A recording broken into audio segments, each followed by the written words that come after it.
Good evening. This is Doc Rock. Got Greg Brown with me. I'm going to introduce him in just a second. And we just welcome you to Lead and Achieve. We're going to be talking about excellence. We're going to be talking about leadership, business, our community, many other things. Greg is a great friend of mine, and Greg want to welcome you tonight. Thank you for having me. Yeah, absolutely. And here, y'all, you got to understand, I joined the chamber, part of the chamber. I saw Greg and how he dressed. I had to up my game.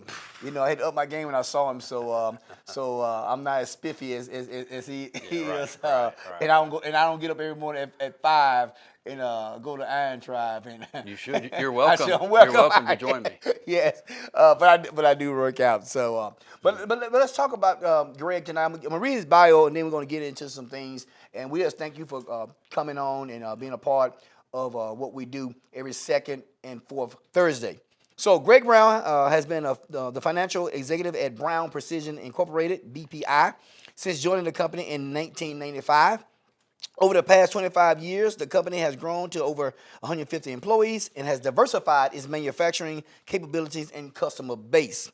Since 2001, Greg has been co-CEO, and his role has expanded to include growth and expansion planning, civic involvement, and public relations. I think you co-CEO with your My brother, Dan. brother. My brother, Dan, that's right. Down, and that place is down in Atmore, right? That's correct. Area, which I've been by there. Brown Precision Incorporated is an engineering and machining contract manufacturer in aviation, aerospace, and medical orthopedic industries. Prior to joining BPI, Greg was employed at Intergraph Corporation in Huntsville, Alabama, beginning in corporate finance, international financial reporting, and also working in federal systems as a business operations manager. Greg has a bachelor's from the University of Alabama, Roll Tide, in accounting and corporate finance. Now, Greg's involvement is extensive in the community. He does a lot. Currently, Greg is the board chair of the Huntsville-Madison County Chamber of Commerce. In 2001, he was the chair-elect. In 2020, he was over economic development as vice chair. 2019, he was the vice chair of marketing and communications.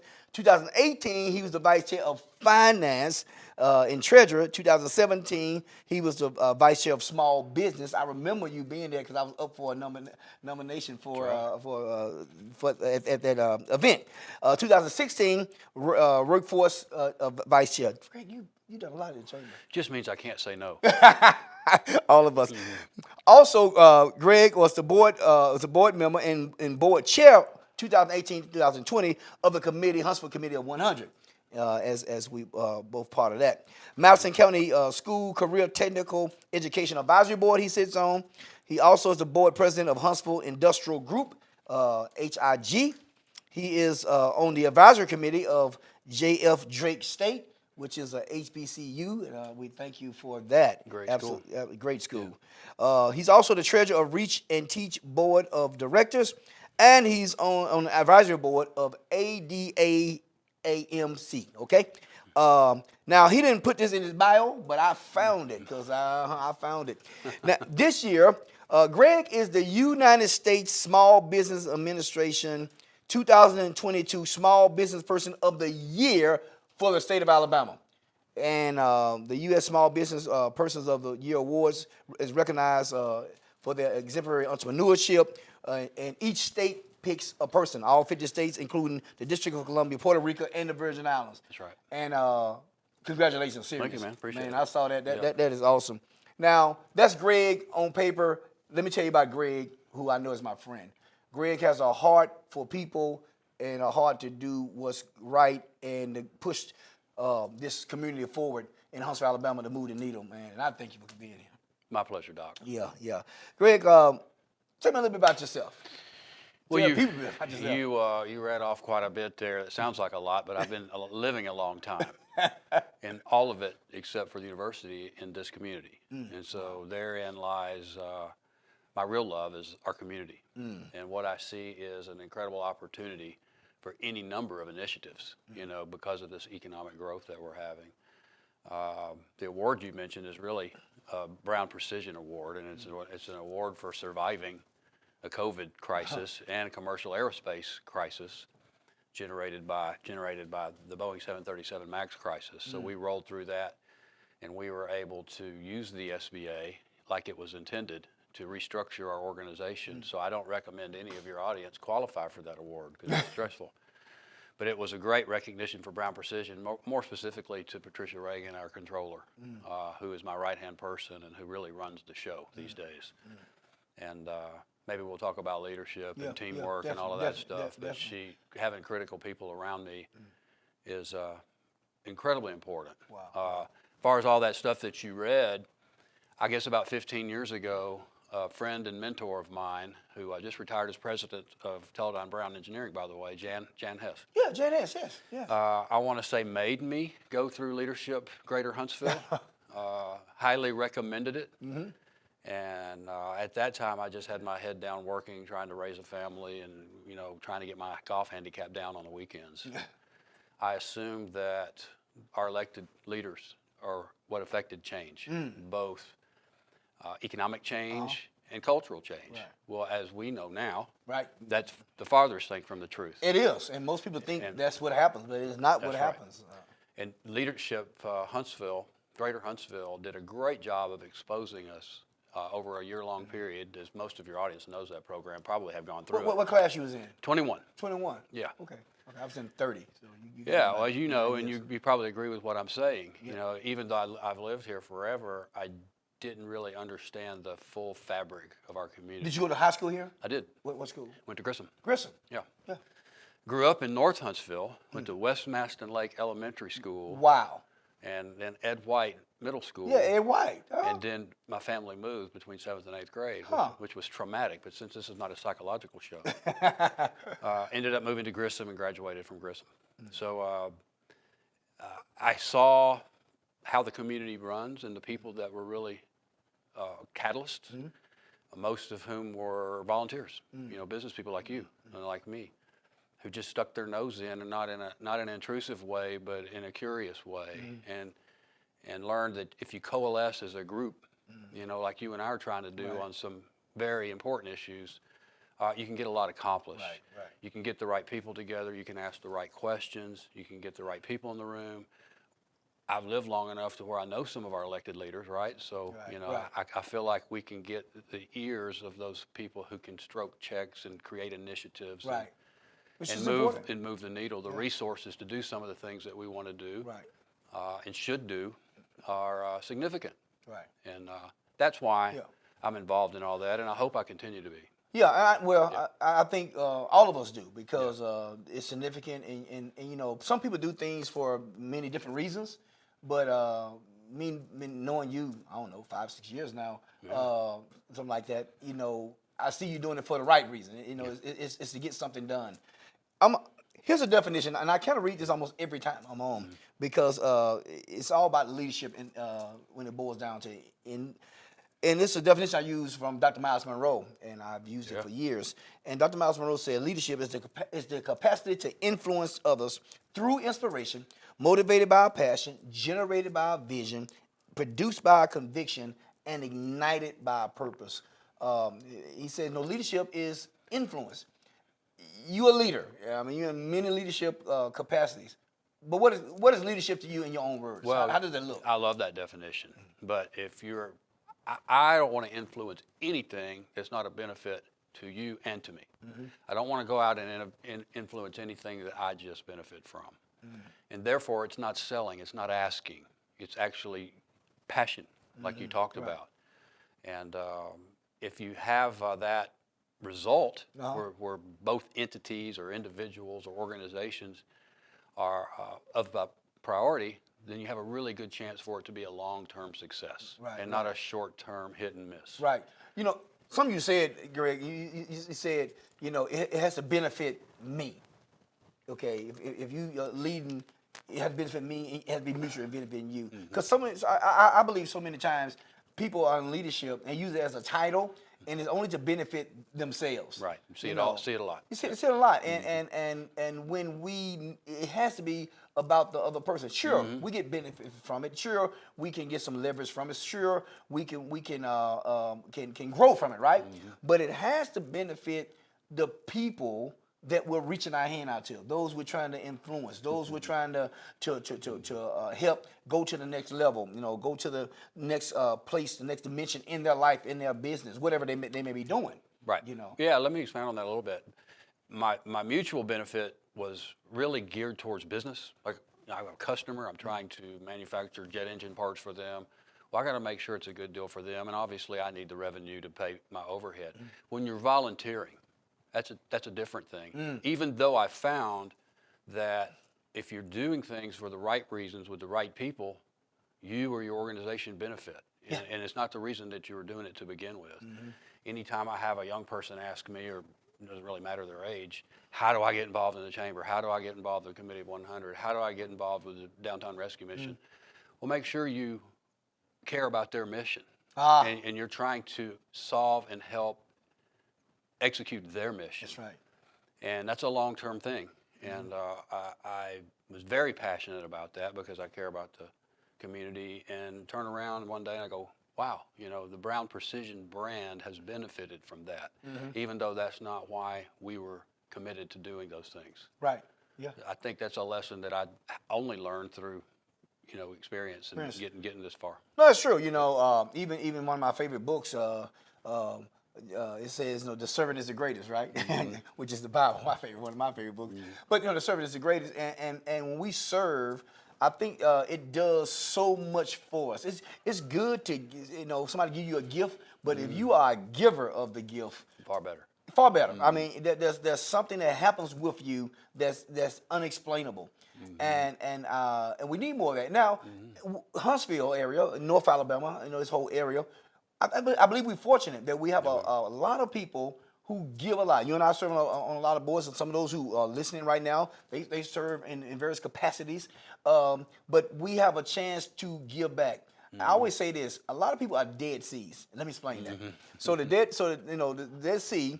Some of y'all heard this before. Is dead not because the water smells bad or anything like that, but the lower Jordan drains into the Dead Sea, but nothing flows out of the Dead Sea. You have the upper Jordan, you got the Sea of Galilee, and then you got the lower Jordan. Now, the Sea of Galilee is not called dead because the Jordan River flows in it and flows out of it. But the Dead Sea, the Jordan River flows in it, but nothing flows out. And I tell people, you don't become a Dead Sea. You're a leader. You want things to flow out of you. We just can't receive. We got to give. And many of us are asked and many times to give, and we give our time. Now, we do have to learn to say no to some things. Well, otherwise, you can't be effective. Right. You can get overloaded. Yeah, you can get overloaded. And that's true. That's so true. Now, you mentioned that through this process of giving and helping, that in the end, Brown Precision, it benefit them. You didn't do it for that, but it happened. Can you talk about Brown Precision, what they do? Who is it? How long y'all? History on it? We've been around 36 years. It's been in my family 36 years. Wow. None of us had any manufacturing experience when my dad, who was a CPA and a CFO type person, purchased this company for a small price back in 1986. Family knew what he was doing, but family wasn't really involved, and we didn't really know why he was doing that. Fortunately for my family, my brother came along, exited the Air Force, pursued a mechanical engineering degree, and went to work at what was then called Simco Inc. And learned what our markets could be from an engineering background, what our potential could be, what we needed to do, how we needed to increase our skill set. And he had one thing that was very necessary, an unbelievable work ethic. He spent lots and lots of hours working on it.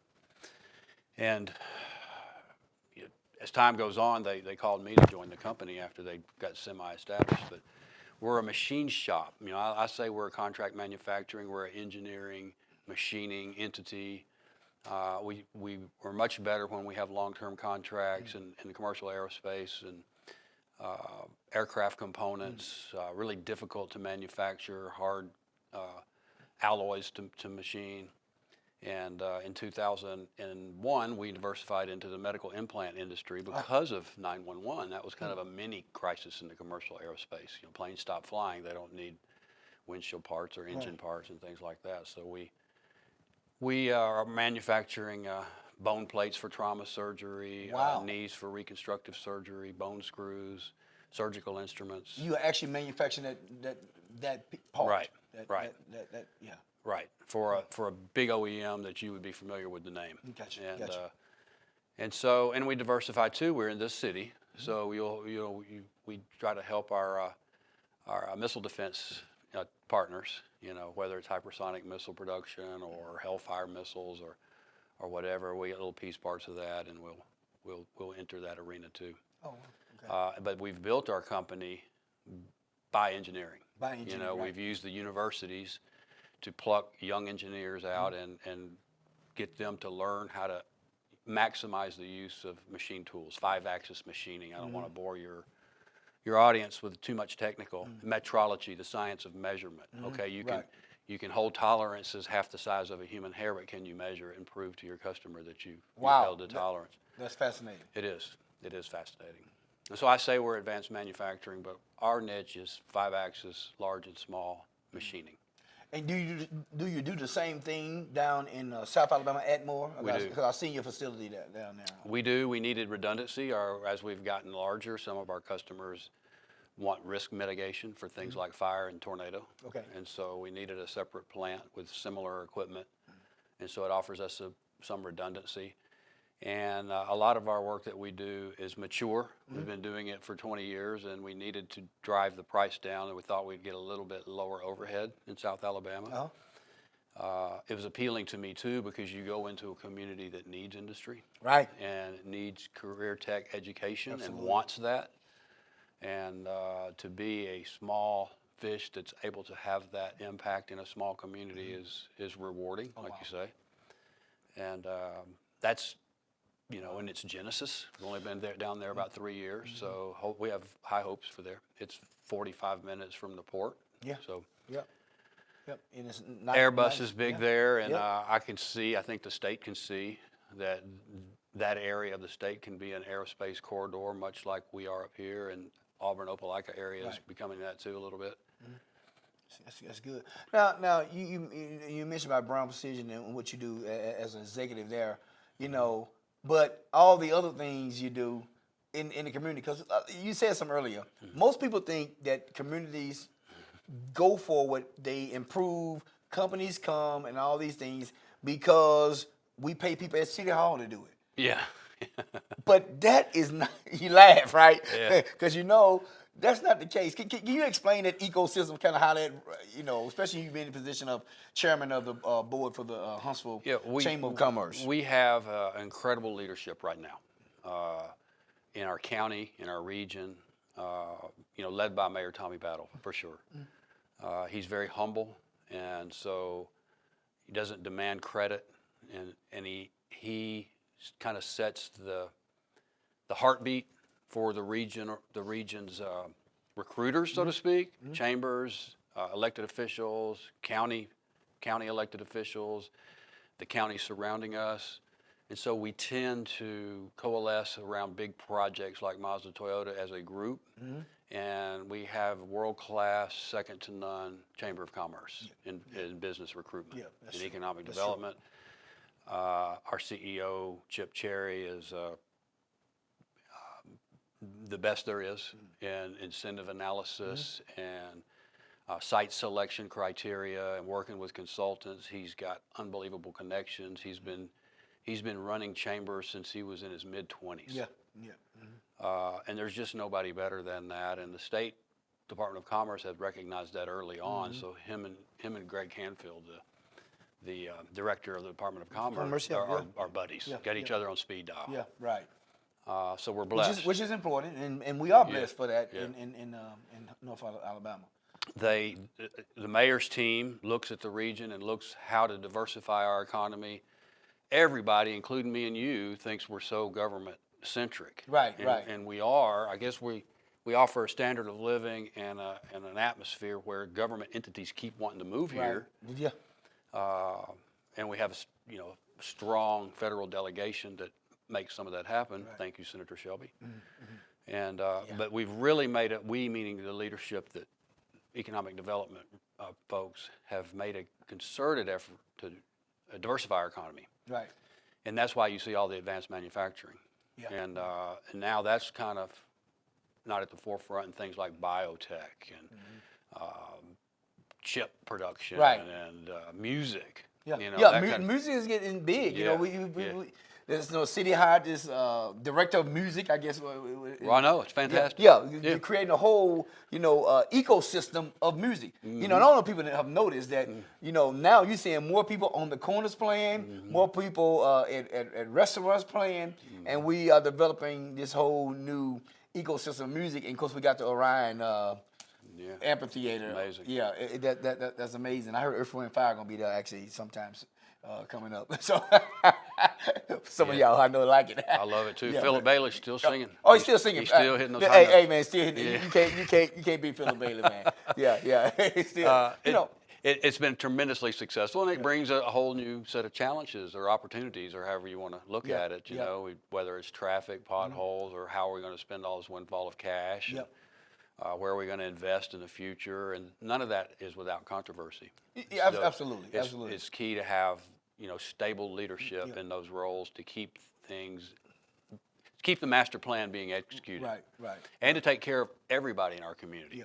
Yeah. We said something before we got on air. We was talking about that we're in a community, definitely it's North Alabama community, that's growing.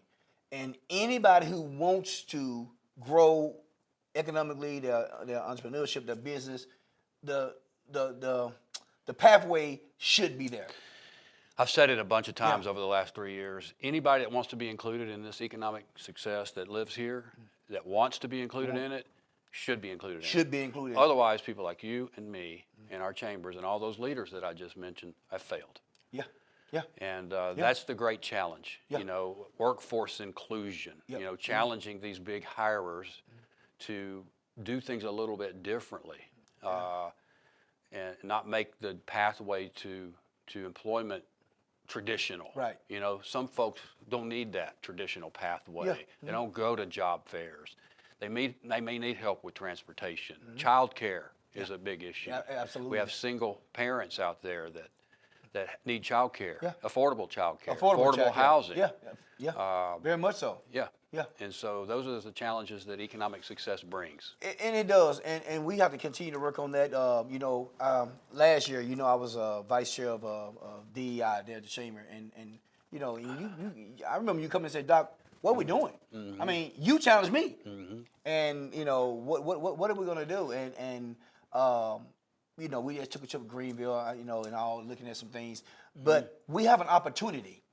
Huge opportunity here to allow everybody, those who want to be included. Now, if you're listening and you don't want to be included, we your friend. Okay, we don't have, you don't have to. But if you want to be included in this economic boom, in this process of going forward, then there should be a pathway. And when I say a pathway, there should be programs, there should be mentorship, there should be those who have the resources, and not just financial resources, but mentorship and things of this nature to help those who want to be helped. Because at the end of the day, in my estimation of it, is that if we win when everybody wins. The more win, the more we as a community win. Right. You hear our mayor say all the time, a rising tide lifts all boats. Let's see it. That's right. Let's see it. Yeah. You're right. Let's see it. Now, Greg, I remember first meeting you, and you was telling me about your role, and I want you to talk about it a little bit, if you don't mind, in North Huntsville, and you was working with Mae Jemison, I think. Yep. Quite a bit. Exactly. And that's when I really connect. I'm being honest with you on air. That's when I really connected with you, because you talk about it not just with your head. I felt your heart. I really did. And so you want to talk about that a little bit? Sure. Let me give you a little history. Some years ago, our school system decided to decentralize career tech, especially advanced manufacturing. Well, that's great, and that's not so great. The great part is a kid can come into Mae Jemison or Grissom and walk right by machining and welding, go into algebra class or science class. All these wonderful opportunities for project-based learning. Also, there's no stigma of getting on that bus at lunchtime and go into a 1960s building on Drake Avenue Right. to study any number of career trades. Right. The downside of it is, in advanced manufacturing, requires a lot of equipment. And so what do the other 3 high schools do if a kid wants to do precision machining or Right. 3D printing? He has to get on the bus and go to either Grissom or Jemison. And that works, and it is working. You know, COVID kind of hurt that momentum, Right. but it's going to come back.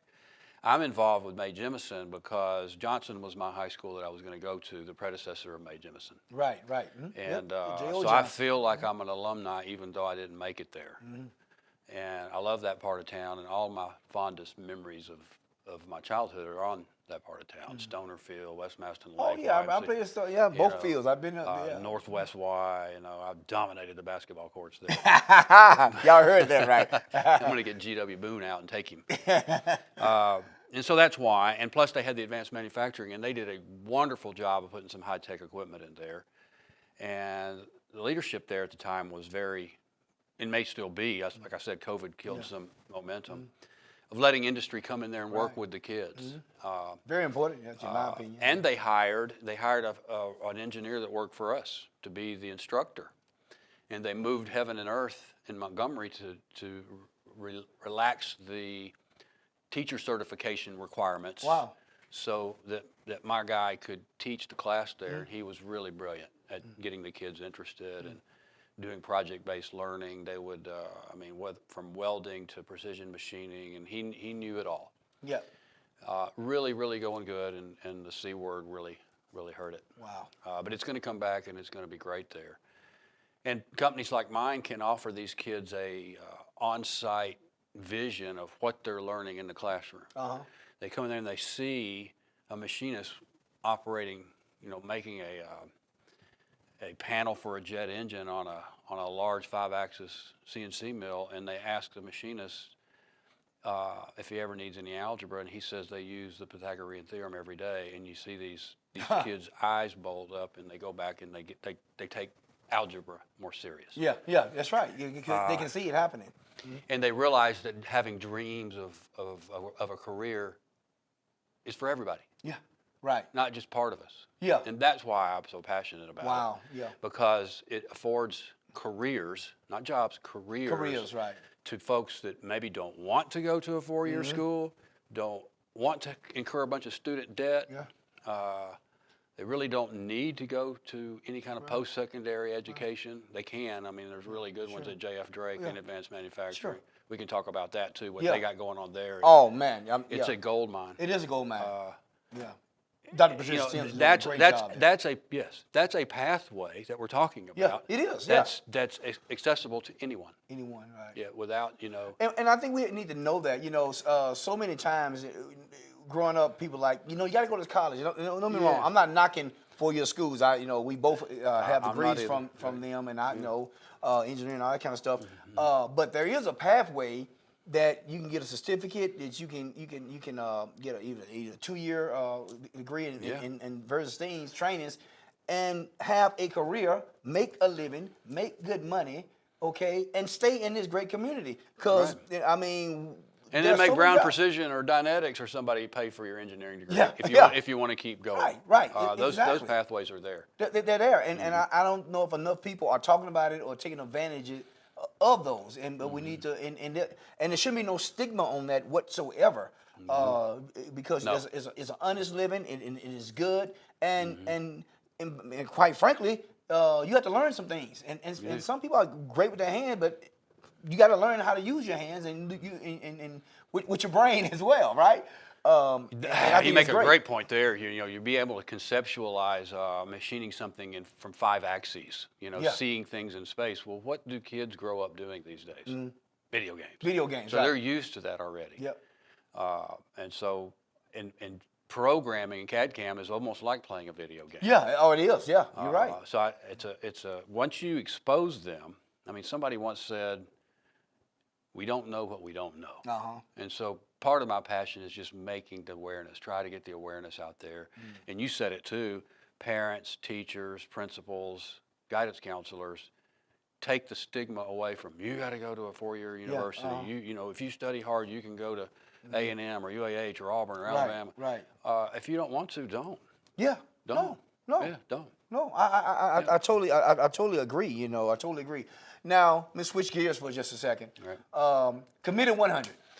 You was the chairman of that since I've been there. You a part of the Committed 100. You on the board. We had Beth here, of course, who's the current chairman. Yeah, she's the current chairman, doing a great job. And we had John Allen even on. Kim Lewis, former chairman of the Committed 100. You know, so all these people are Committed 100. Because I'm part of the Committed 100 on the BSPAC board and all that stuff. What is its role in our community from your perspective, and all the things you're doing and we're trying to do in this community? Because some people, you know, they see the Community 100 like, who are those guys? Who's those gals and girls, ladies and men over there in their secrecy? You know, what are they doing? You know, how they helping me? You know, how they helping me in my situation? I don't, you know, I may not even fit them. So are they doing anything for me? You know. Well, I love to talk about it. That's one of the things I was exposed to during my leadership Greater Huntsville in L21. That's 14 or 15 years ago. I think Small Business Day or one of the theme days, they had a little 15-minute Committee 100 speech, and I went back to that. I go, that'd be a group. Why was I attracted to it? Number one, nonpartisan. I'm not interested in being in a partisan anything. Yep. You know, local communities don't need to have any partisanship. I agree. I totally agree. And they have a three-pronged mission. Economic development, you know, and that's not to do what the chamber's doing. That's to, you know, support what the chamber's doing. Right. You know, maybe fund a Parker research on something. Right. You can give that information to the chamber, or just create conversations around things. Right. And then collaborative local government. Committee 100 has a PAC, a political action committee. That gets involved in local races, city council, mayors, and school boards. School boards, right. And as you know, you're server on the BizPAC board. That's a diverse group of people, nonpartisan. And I really have enjoyed it. I really have enjoyed it. Lots of debate within that group. Yes, it is. You know, I think half the people think we're way to the right, and half the people think we're way to the left. So that must mean we're probably, you know, looking out for everything. And we are, I believe that. You know, And the other is education, and you know, trying to facilitate conversations about what excellent education looks like. And I think our schools get a bad knock, but we still have over 70% of our eligible students in public school. That is a win. That's a win. That is a win. No, that is a win. That is a win. Yep, you're right. No, that is a win. And excellent leadership. You saw at the Schools Foundation the other day. All three of those superintendents were fantastic. Again, we have some segments of our community that got left behind because of COVID, and we need to do everything we can to catch up. And so that's the three prongs of the Committee of 100, and it's not really 100 people. I think we got 350 members, and we got 50 young professionals. That's folks that are under 40. 40, yeah. That's very competitive to. So both of us fit in that category. I always thought I did. Yeah, me too. I keep thinking that. I still think I do. Yeah. I'm just reminding every once in a while I'm not, but I'm gonna keep thinking it forever. And we have a terrific executive director, John Allen, and anybody that knows John knows his heart's in the right place. And it's difficult because you're trying to put your foot into some conversations that aren't that easy. John and Stephanie, his engagement director, aren't afraid to do that. No. And that's the beauty of the committee. It is, I think so. Yeah. I know that we're viewed, like you say, you know, shrouded in secrecy, and the origination of it came from the chamber. You know, our chamber doesn't get involved in political races, they do not, and they shouldn't, because they have to work with whoever's elected. Right. And so a group from the chambers, our founders, as we call them, started the Committee 100 26 or 7 years ago now, and made it. I mean, if you saw the list of names, you'd say, what are all those cronies doing? But they actually made it like it is. Insisted on nonpartisan, insisted on all parts of the community. Right. Now that our community is spread through several counties, we'll have some folks from Limestone County and Morgan County, and go over there, and if they would, you know, give them our best practices if they want to have a similar group. It's really a business advocate group. You know, having that many leaders with their networks pursuing economic growth is helpful. The mayor uses us as an extra bullet in his gun when he needs us to pursue something. That's why I joined. Yeah. And I've seen it just improve over the years, so I plan on staying there. Yeah, I know I've enjoyed it. The few years I've been a part of it, and enjoying BizBack, and see some great things. You know, even with the board certified teaching program. You know, because education, and whether it's any education, is great, right? And definitely formal education, whether it's a certificate, whether it's 2-year degree, 4-year degree, it is a pathway. I wouldn't be where I'm at, I don't think today, without my education. You know, those who watch today, they know I was born to a teenager, living in the projects there in Decatur. But because of me getting a scholarship to go to engineering school, it gave me the runway in order to achieve some things I've achieved today. Without that, I wouldn't be where I'm at. And many people say education is a great equalizer. Now, is it totally equalizer? Probably not, but it does give you such an aid and a help that you can't debate. Is undebatable. I agree. And you, as my friend, I can say you continue your education. You're constantly learning. I am. And all anybody has to do is go listen to you speak, and hear all of the multi-references that you have, and to know how well read you are and how much you value continuing to learn. Well, I like learning. Yeah, I really do, because even we together, iron sharpens iron, right? And I tell people, get around some people who can push you, who can challenge you, who can encourage you. If you're the smartest person in the room, you in the wrong room. That's right. If you're the biggest person in the room, you in the wrong room. I never have that problem. Yeah, no, yeah, you say you don't, but and we all need to do that, because see, here's what I think. I think being a leader, that your non-formal education is just as important as your formal education. In some instances. And that's a great thing, because my formal education, I didn't take all that serious. Yeah. I've learned more traveling around the world, being around people, being in various meetings, being challenged and being on different committees. You're learning every day. I mean, you're learning something every day. Every time I'm around you, I learn something. I really do. Yeah. I mean, and that's what it's about. Because how can we give back without learning? And I think something I want to hit on for just a second, and we got about 5 more minutes. Okay. Is getting to know people. I always tell people, get to know someone that looks different than you, that acts different than you, that even come from a different place in life than you. Because I think when we do that, we'll find out we have more in common, and we'll learn so much more from each other by opening ourselves up. No question about it. I call it, getting uncomfortable to be comfortable. And regardless of what room it is, do something outside the box. And also, I want folks to listen to know, there is no shortage of leaders in this community who want to see other people become successful. See somebody that you admire and just approach them. How did you do it? When did you start? What did you do? Did y'all hear that? Yeah. Yeah. I've seen it happen over and over again. I love being approached like that, even though I can just tell them about all the mistakes that I've made, the bad decisions that I've made. But even so, if it keeps someone from making those poor decisions, it's something that I like to do. And most of the leaders that we know are exact same way. Yeah. And I think sometimes people think that some people are unapproachable, but they're not. A true leader wants you to grow and develop. It's like a father. A father wants the son to do just as good, or the daughter to do just as good as them, the mom and the dad does.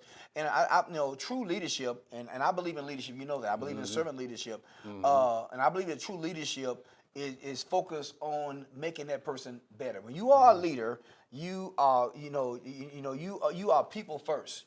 You are others first, right? You celebrate other people's success. You do.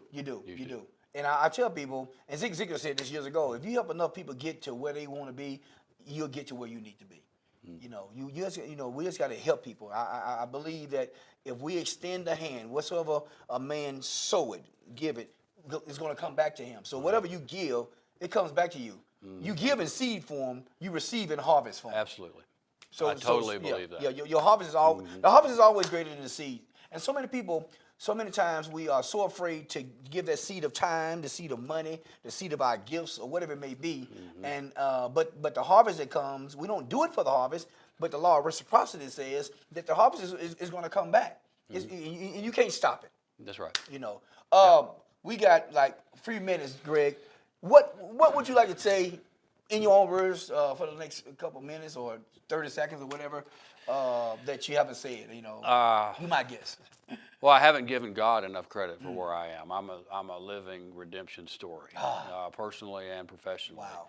I got a terrific team, you know, that allow me to get out and do some community things and chamber things. And I mentioned Patricia Reagan. My brother Dan is really brilliant at